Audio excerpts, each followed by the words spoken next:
जय हिंद दोस्तों। Radiation start किया है हमने। आज हम पढ़ेंगे emissive power. Yesterday we have seen radiation कैसे होता है। ठीक है, बॉडी रेडिएट करती है हीट, एब्जॉर्ब भी करती है। किसके ऊपर डिपेंड करता है? मटेरियल और टेम्परेचर के ऊपर। एब्जॉर्प्शन और इमिशन इक्वल हो जाता है जब बॉडी का और रूम का टेम्परेचर इक्वल हो जाए।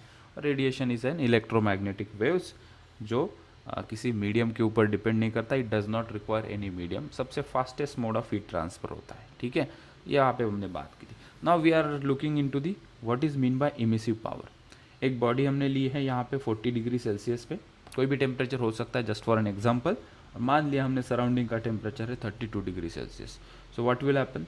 This body will release the heat, this body will release the heat और इमिट द हीट। रिलीज करना या इमिट करना एक ही वर्ड है या मीनिंग है। So this will release the heat. Why it will release the heat? क्योंकि इसका टेम्परेचर ज़्यादा है। कब, कैसे पता चला? क्योंकि सराउंडिंग का टेम्परेचर कम है। अगर सराउंडिंग का टेम्परेचर 50 डिग्री सेल्सियस होता है it would have absorb the heat.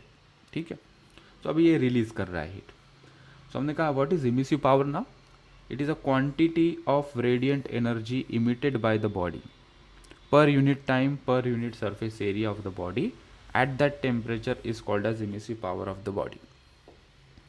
मतलब इसका टेम्परेचर 40 डिग्री सेल्सियस से 32 डिग्री सेल्सियस जब जाएगा वो कौन किन किन पैरामीटर के ऊपर डिपेंड होगा? 40 degree Celsius to 32 degree Celsius. तो हमने क्वांटिटी बनाई इमिसिव पावर और ये डेफिनेशन है, इसको थोड़ा ब्रेक डाउन करके समझते हैं। Quantity of radiant energy emitted by the body, कितनी क्वांटिटी की हीट इस बॉडी ने इमिट की, कितनी क्वांटिटी ऑफ बॉडी ने हीट इमिट की per unit time.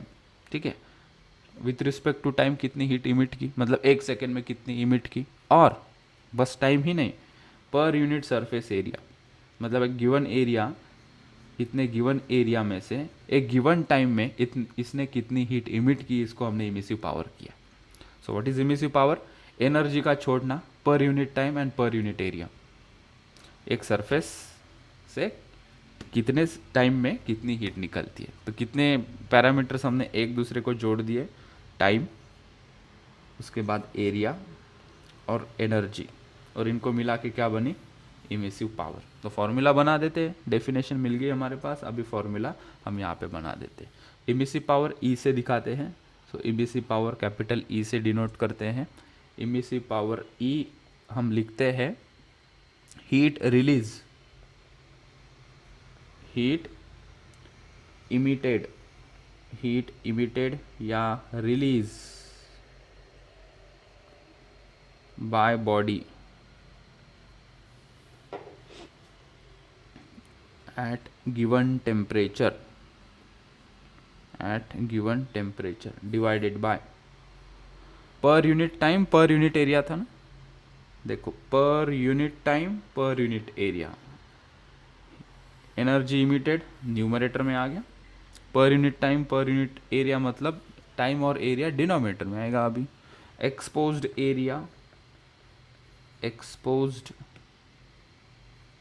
Area into time. Exposed area क्यों लिखा सर आपने? ठीक, बताते हैं। तो इसको क्या हम ऐसे लिख सकते हैं क्या अभी फॉर्मुलेट करके? हीट इमिटेड मतलब क्यू, हीट रिलीज करते हैं तो Q amount of heat release हो रही है, ऐसा कहेंगे ना। हीट रिलीज होना या हीट एब्जॉर्ब करना क्यू लेटर से दिखाते हैं। Exposed area A into time T, ये हमारा फॉर्मूला बन गया।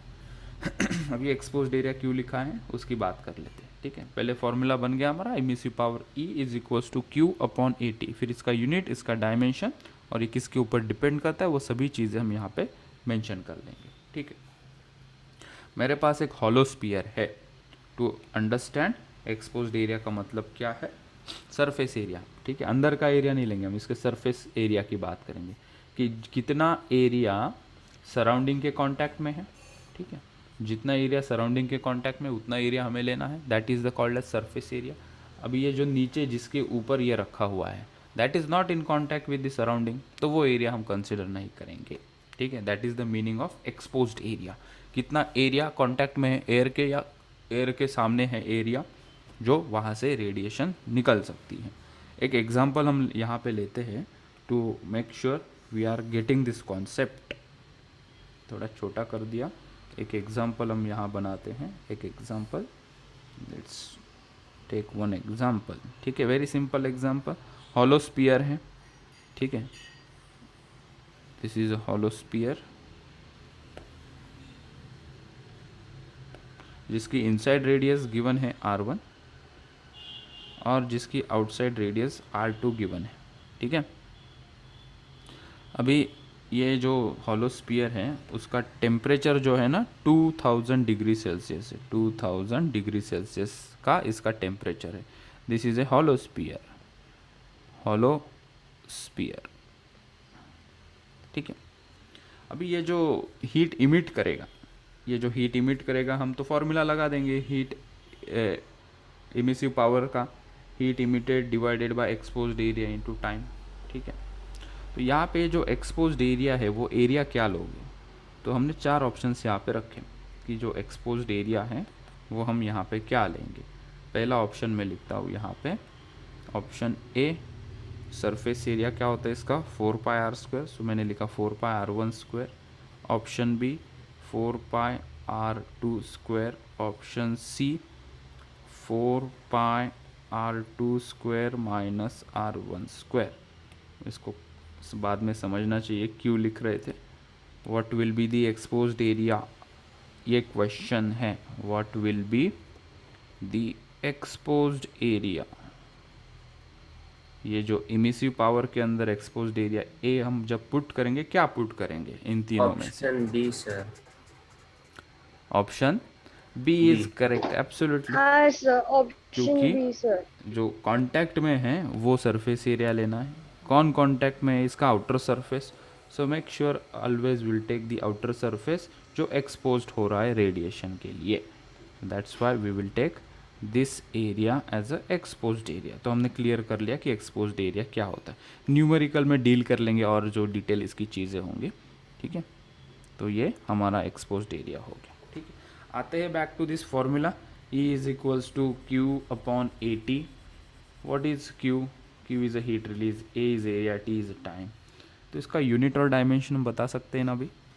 इसका यूनिट क्या होगा? What will be the unit? तुमने देखा इसका यूनिट बहुत आसानी से निकल के आएगा। फॉर्मूला है Q upon AT, right. What is Q? Heat release, heat gain, ठीक है। किसमें हीट रिलीज करते हैं हम? ऐसा यूनिट बताओ। हीट रिलीज, हीट गेन, क्या यूनिट होता है? जूल्स। नीचे में क्या है? Area into metre square into metre square into second, ठीक है। Okay, so metre square into second लिखना चाहिए हमने यहाँ पे, ठीक है। ये एनर्जी लिख देता हूँ ऊपर, क्या है ये? एनर्जी। This is energy. तो हमने इसको लिखा joule upon metre square into second, ठीक है। Joule per second is nothing but watt, ठीक है। सो वी कैन से ई का जो यूनिट हमें मिला दैट इज वैट पर मीटर स्क्वायर, ये यूनिट हमें मिला वैट पर मीटर स्क्वायर। अभी डायमेंशन तुम लोगों को आता है, so that I am giving you as a homework, वो डायमेंशंस तुम निकाल लो, ठीक है। पहले हमने एक डायमेंशन निकाला था ना, वैट पर सेकेंड का कुछ ऐसा ही, वैट पर डिग्री सेल्सियस का कुछ।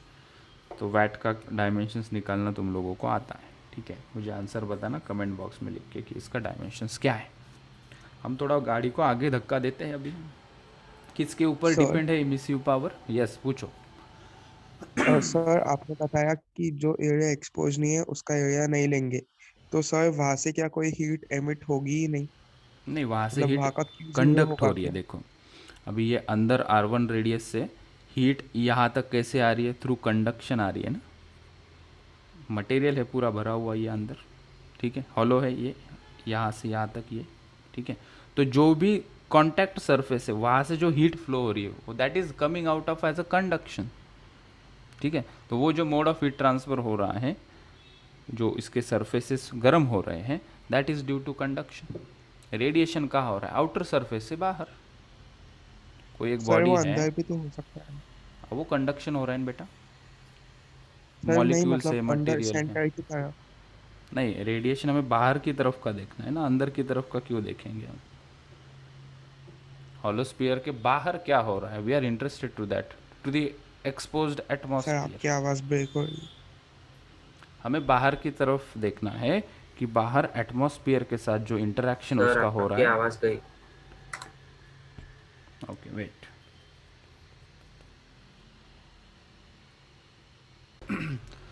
सो अभी देखते हैं यहाँ पे इमिसिव पावर किसके ऊपर डिपेंड करती है। तो emissive power depending upon temperature, nature of the body, surface area and range of wavelength emitted. Consider करो यहाँ पे एक बॉडी है जो हमने पीछे किया था, जिसका टेम्परेचर सराउंडिंग टेम्परेचर से ज़्यादा है। तो ये जो हीट रिलीज करेगा उसके लिए हमने क्वांटिटी डिफाइन की इमिसिव पावर, और इमिसिव पावर क्या होती है, Q/80। ठीक है, तो यहाँ पे फॉर्मूला में देखेंगे तो तीन चीज़ें यहाँ पे दिख रही है हमें, किसके ऊपर ये डिपेंड करता है। टेम्परेचर के ऊपर डिपेंड करता है। एक तो टेम्परेचर के ऊपर डिपेंड करेगा कि इसका खुद का टेम्परेचर कितना है। ज़रूरी नहीं कि हमेशा जो फॉर्मूला में क्वांटिटी हो उसके ऊपर ये फैक्टर्स डिपेंड हो। मतलब इमिसिव पावर का फॉर्मूला QAT है, मतलब ये तीनों के ऊपर ही डिपेंड होना चाहिए, ऐसा ज़रूरी नहीं होता है। ठीक है, so it depends upon temperature. जितना ज़्यादा टेम्परेचर होगा उतना रेट ऑफ इमिशन ज़्यादा होगा। नेचर ऑब्वियसली किस चीज़ से बना हुआ है। सरफेस एरिया, इसका जो सरफेस एरिया है, आउटर सरफेस एरिया कितना एक्सपोज्ड है उसके ऊपर डिपेंड करता है। और तीसरा रेंज ऑफ वेवलेंथ इमिटेड। ठीक है, अभी रेंज ऑफ वेवलेंथ इमिटेड क्या होता है, एक तो एक इलेक्ट्रोमैग्नेटिक फिनोमिना, ये रेडिएशंस क्या है, इलेक्ट्रोमैग्नेटिक, मतलब वेव्स के फॉर्म में निकलती है ये। ठीक है, तो जैसे जैसे टेम्परेचर चेंज होते जाएगा, जैसे जैसे टेम्परेचर चेंज होते जाएगा इसका इमिशन रेट चेंज हो जाएगा, इसकी जो इमिसिव पावर है वो चेंज हो जाएगी। तो एट डिफरेंट टेम्परेचर जो इसकी जो रेडिएशंस निकलने की पावर है वो चेंज हो रही है, मतलब जो वेव्स निकल रही है वेव का नेचर भी चेंज हो रहा है, मतलब उसकी वेवलेंथ भी क्या होती है, वेरी होती है। ठीक है, आगे चल के हम इसका रिलेशन लगाएंगे, बट हमें ये पता होना ज़रूरी है कि emissive power are depending upon this much factors. ठीक है, हम आगे चलते हैं, पढ़ते हैं ब्लैक बॉडी, और धीरे धीरे नए नए कॉन्सेप्ट हम यहाँ पे सीखने की कोशिश करते हैं। ठीक है, now let's study what is the black body concept. Black body होती क्या है, हमने पहला पॉइंट लिखा, perfectly black body. What is perfectly black body? Is a body which absorbs 100% of all the incidents falling on it. जैसा कि यहाँ पे कंपेयर करते हैं कि कोई अगर ब्लैक बॉडी है, हम देखेंगे कि ब्लैक बॉडी कैसे बनाएंगे, ब्लैक बॉडी कैसे बिहेव करती है। लेट्स इनिशिएट कि ब्लैक बॉडी का एक बेसिक पॉइंट क्या है। ब्लैक बॉडी ऐसी बॉडी है जो इसके ऊपर जब कोई हीट गिरेगी, हीट इंसिडेंट होगी, this is incident heat which is falling on this black body, वो कंप्लीटली हीट एब्जॉर्ब करेगा। अच्छा, अगर वो ब्लैक बॉडी नहीं है तो मान लो वो ऑर्डिनरी बॉडी है, एक होगी ब्लैक बॉडी, एक दूसरी होगी नॉन ब्लैक बॉडी। हमने कहा नॉन ब्लैक से अच्छा ऑर्डिनरी कह दो। सो ऑर्डिनरी बॉडी क्या कर सकती है, कुछ हीट इंसिडेंट हो रही है, कुछ अमाउंट ऑफ हीट वो रिफ्लेक्ट करेगी, कुछ अमाउंट ऑफ हीट एब्जॉर्ब करेगी, कुछ अमाउंट ऑफ हीट ट्रांसमिट करेगी। That depends upon the material of the body. अगर वो कंप्लीटली पॉलिश्ड सरफेस है तो हो सकता है जितनी हीट यहाँ पे गिर रही है पूरी की पूरी रिफ्लेक्ट कर दे बॉडी। जैसे कि ग्लास है, दूसरा कोई ग्लास मटेरियल है, जो कुछ हीट इसको गिर रही है वो कंप्लीटली ट्रांसफर कर दे, ट्रांसमिट कर दे थ्रू इट्स ओन मीडियम। तो that all depends upon the nature of the body. हमने कहा कि ब्लैक बॉडी कैसी बॉडी जो 100% हीट को क्या करेगी, एब्जॉर्ब करेगी। तो सेकेंड पॉइंट इसके अंदर हम रिगार्डिंग ब्लैक बॉडी लिख सकते हैं। पहले तो हमने इसका लिखा कि वो 100% हीट को, इंसिडेंट हीट को एब्जॉर्ब कर लेगा 100%। ठीक है, और ऑर्डिनरी बॉडी को भी समझा कि ऑर्डिनरी बॉडी तीन चीज़ कर सकती है, reflect, absorb and transmit, depending upon the nature of the body. Black body की बात करते हैं सेकेंड पॉइंट में। इट नाइदर, कौन, black body, it neither reflects nor transmits any incident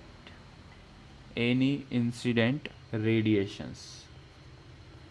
देख सकते हैं हम, कोई भी ट्रांसमिट नहीं किया ना रिफ्लेक्ट किया इसने रेडिएशन को। ठीक है, तीसरा पॉइंट इसके अंदर हम देखते हैं, इन एक्चुअल प्रैक्टिस, एक्चुअल में कौन सी ब्लैक बॉडी, ये सवाल क्रिएट हुआ। In actual practice, in actual practice no natural, nature में जो कोई बॉडी, वो परफेक्टली कोई ऐसी बॉडी नहीं। No natural object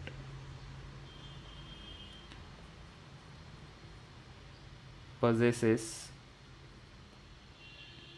strictly properties of a perfectly black body। नेचर में कोई परफेक्टली ब्लैक बॉडी नहीं है, ब्लैक बॉडी, ठीक है। नेचर में कोई परफेक्ट ब्लैक बॉडी हमें देखने को नहीं मिली। अच्छा, तो थोड़ी डिस्कस कर लेते फिर ब्लैक बॉडी का क्या मतलब हुआ। ब्लैक बॉडी परफेक्टली नेचर में नहीं, लेकिन हम किसी मटेरियल को near about perfectly black body मानते हैं, ठीक है। Some material like lamp black absorbs 99% of incident radiations and few more material in practically considered to be black body। तो हमने ये भी बता दिया कि परफेक्टली ब्लैक बॉडी कोई नहीं होती है, लेकिन कुछ केमिकल्स होते हैं जो कुछ 99% के आसपास रेडिएशंस को एब्जॉर्ब करते हैं, और in practically we consider them as black body, ठीक है। ये हुई ब्लैक बॉडी की कुछ बातें। हम ब्लैक बॉडी के ऊपर वापस आएंगे, फेरिस का एक एक्सपेरिमेंट है वो करने, लेकिन उसके पहले 2-3 टर्म्स हमें इसके रिगार्डिंग समझनी है। जो हमने ऑर्डिनरी बॉडी के रिगार्डिंग कुछ टर्म्स यहाँ पे देखिए कि भैया कितना रिफ्लेक्ट करेगा, कितना एब्जॉर्ब करेगा और कितना ट्रांसमिट करेगा, कैसे पता करेंगे, तो हम उसकी थोड़ी जानकारी लेते हैं। इस पेज पे हमने जानकारी ली, black body completely heat absorb करती है, नेचर में कोई ब्लैक बॉडी नहीं होती, लेकिन कुछ आर्टिफिशियली या हम केमिकली कुछ बॉडी बना सकते हैं जो 99% हीट एब्जॉर्ब करेगी, या कुछ अरेंजमेंट हम बनाएंगे, हम कहेंगे कि हाँ देखो ये this arrangement is called as black body, okay. तो इसके कुछ टेक्निकल टर्म्स हम जानने की कोशिश करते हैं इसके सराउंडिंग की। नेक्स्ट पेज पे हम चले, यहाँ पे हम देखेंगे कोएफिशिएंट ऑफ इमिशन। कोएफिशिएंट एक बार पीछे वाला स्लाइड इमिशन,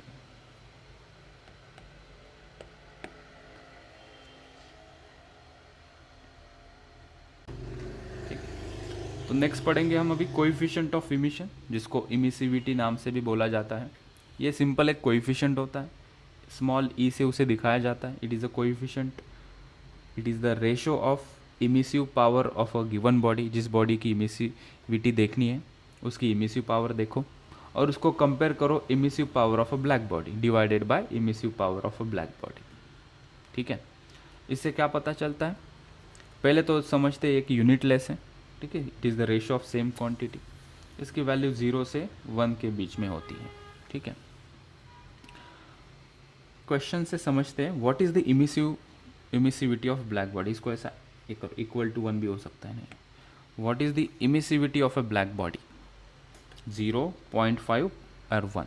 हमने देखा कि ब्लैक बॉडी की इमिसिविटी चेक करनी है, तो ई के जगह पे लिखेंगे EB और डिवाइडेड बाय EB, मतलब ब्लैक बॉडी को खुद से ही कंपेयर करो, तो emissive power upon emissive power of black body से हमने कहा EB अपॉन EB, तो इमिसिविटी मुझे मिल गई, या कोएफिशिएंट ऑफ इमिशन मिल गया 1। मतलब क्या है भाई इसका, इमिसिव पावर 1 है। ये क्या बताता है, ये इंडिकेटर से, मतलब ये कुछ इन्फॉर्मेशन बताते हैं। E इज इक्वल्स टू 1 से फिर हमें आइडिया मिल जाएगी कि अच्छा ये बॉडी गुड एब्जॉर्बर है एंड गुड इमिटर है, मतलब हीट को ये एब्जॉर्ब भी कर सकती है और हीट को ये अच्छे से रिलीज भी कर सकती है। जिसका E कम होगा, let's take the second example, जहाँ पे 3 डिफरेंट बॉडीज़ है, एक बॉडी का इमिसिविटी 0.4 है, दूसरे का 0.6 है और तीसरे का 0.1 है। तो किसकी इमिसिविटी ज़्यादा, हमने कहा सेकंड की ज़्यादा, उसके बाद फर्स्ट की आएगी और उसके बाद थर्ड की आएगी। मतलब second body is a good emitter of heat and it is also good absorber of heat. हमने ये देखा है जो हीट छोड़ सकता है अच्छे से वो हीट एब्जॉर्ब भी कर सकता है, इसलिए हम एब्जॉर्ब और इमिटर दोनों साथ में वर्ड यूज़ कर रहे हैं। तो ये इमिसिविटी क्या पता करता है, मोर द इमिसिविटी मतलब 0.6 ज़्यादा है, means the body can absorb और emit a good amount of radiations. ठीक है, और हमारे कैलकुलेशन पर्पस के लिए बनाई गई एक छोटी सी टर्म जिसका नाम इमिसिविटी। अभी हमने देखे 3 कोएफिशिएंट्स, या देखते हैं अभी देखो, coefficient of absorption, coefficient of reflection, coefficient of transmission. एक एग्जांपल से समझते हैं। एक हमारे पास बॉडी है, बॉडी के ऊपर क्यू अमाउंट की हीट इंसिडेंट हो रही है, उसमें से कुछ हीट रिफ्लेक्ट होगी, कुछ हीट बॉडी एब्जॉर्ब कर लेगा और कुछ हीट को ट्रांसमिट कर देगा। ठीक है, तो अकॉर्डिंग दिस सिचुएशन हम एक कोएफिशिएंट बनाते हैं, एक नहीं 3 कोएफिशिएंट हम बनाते हैं। पहला कोएफिशिएंट है कोएफिशिएंट ऑफ एब्जॉर्प्शन, उसको स्मॉल a से दिखाएंगे, it is the ratio of how much heat it has absorb, that is QA। QA indicates कितनी हीट एब्जॉर्ब की अपॉन कितनी हीट उसके ऊपर इंसिडेंट की, मतलब total amount of heat incident में से कितनी हीट उसने एब्जॉर्ब की, उसको कहेंगे coefficient of absorption. Reflection, total amount में से कितनी हीट उसने रिफ्लेक्ट की, that is QR upon Q is called as coefficient of reflection. Coefficient of transmission, incident heat में से कितनी अमाउंट की हीट उसने ट्रांसमिट कर दी, that is called as coefficient of transmission. अगर इन तीनों को अगर हम जोड़ देंगे, इन तीनों को अगर हम जोड़ देंगे, we get A plus R plus T is equals to 1। ये बताता है कि एब्जॉर्ब करेगी कुछ बॉडी, कुछ पोर्शन रिफ्लेक्ट होगा, कुछ ट्रांसमिट होगा, तो ये सभी कोएफिशिएंट्स है ना, तो मैक्सिमम कोएफिशिएंट की वैल्यू 1 हो सकती है। तो हम अभी इसकी कुछ केस बनाते हैं। अगर कोई बॉडी परफेक्टली रिफ्लेक्टर है, मतलब जो भी हीट उसके ऊपर गिरती है 100% हीट को रिफ्लेक्ट कर देगा, तो उसके कोएफिशिएंट को क्या कहोगे कि 100% हीट को रिफ्लेक्ट कर रहा है, कुछ एब्जॉर्ब किया क्या, नहीं, मतलब इसका A0, कुछ ट्रांसमिट करेगा क्या या नहीं, इसका T0, मतलब इसका R क्या होगा, 1 होगा। अगर इसके अंदर हम A को 0 और T को 0 पुट करेंगे, will get R is equals to 1। So can we say a perfectly reflector has a R is equals to 1, reflecting coefficient is 1। वैसे अगर कोई body good transmitter of heat है, 100% हीट को transmit करती है, मतलब कुछ रिफ्लेक्ट नहीं कर पाती और कुछ एब्जॉर्ब नहीं करेगी, जो कुछ हीट इसके ऊपर गिरेगी पूरा का पूरा ट्रांसमिट कर देगी, तो उसका T क्या होगा, 1। ठीक है, तो ये लेक्चर में हम इतना ही रखते हैं। कल के लेक्चर में हम इसके और डिटेल में जाएंगे, न्यूमेरिकल सॉल्व करेंगे और देखेंगे कि कूलिंग कैसे होता है। उसके बाद स्टीफन बोल्ट्जमैन लॉ हमें मिलेगा, उनका क्या कहना है, उसकी हम बात करें। Thank you.